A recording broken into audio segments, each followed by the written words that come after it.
So unless you're blind or my camera is really that shitty, you'll see that I'm a fat guy. And don't get me wrong, I don't exactly love being a fat guy. However, I have learned to love myself and to know my self-worth. And for those of you who don't like the term fat guy, I'll just say that I'm so full of awesome that my body can't contain it. But that doesn't mean that it's all awesome. In a world that's not exactly fat guy friendly, it's hard to do most things. Like getting in and out of the car. Or even sitting on certain furniture items. Or taking inventory of spatial awareness and knocking things over. Basically a bull in a china shop. However, being the fat guy does have its upsides too. I make a good pillow. And I generate a lot of body heat. So, on a cold night, I'm pretty good to cuddle up to. I'm never far from a table. But for the women watching, sorry, I don't need your boobs. I got my own. Just kidding, ladies. I love all your boobs. Even the cockeyed ones. Aside from that, I was talking to a couple friends a couple weeks ago, and one of them jokingly suggested that I do a triathlon. And that's when I said my life is a triathlon. Eating, sleeping, going to the bathroom. And later on, after thinking about this, I thought, damn, people are always getting on us. And by us, I mean people of the larger variety. About exercising. But here's food for thought. A thinner person might be about, 120 to 175 pounds?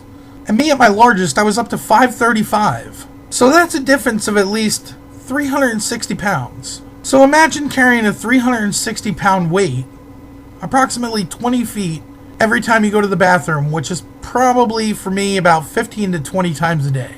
Oh yeah, did I mention due to having diabetes, I pee a lot? Not to mention every time I go to my room or I have to run an errand. So even the most mundane tasks can be excruciatingly tiresome. And then there's the aftermath of pushing yourself a bit too far. And then you end up too sore to do anything, so you end up right back on your ass for the next day or so, making even those mundane tasks that much harder to do. Now I also realize a lot of big people struggle with addiction. And I tend to think of addiction in a strange way, mainly when it comes to drugs. And I see people who do drugs, for example, heroin, and I personally couldn't imagine what would possess a person to do something that, in a flash, could accidentally kill you. Granted, overeating can kill you, but more over time than in an instant. And you won't become a person who, over time, abandons all moral fiber and does terrible things to friends, family, or people that you love just to get your next fix for a cheeseburger. And another thought is you need food to survive. It's basically coded into your DNA. You don't need a bump to survive. Granted, it may be hard for someone with an addiction to live without it, but you don't need it to survive. You do need to consume food for nourishment to survive. Not saying that it's any better, but it's true.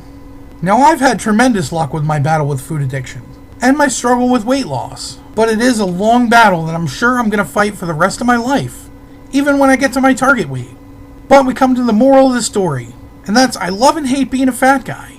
However, fat people will always inspire someone, somewhere, to be a better person in some way, because we try harder than others in order to be accepted. That's all I got. I'll see you guys next week.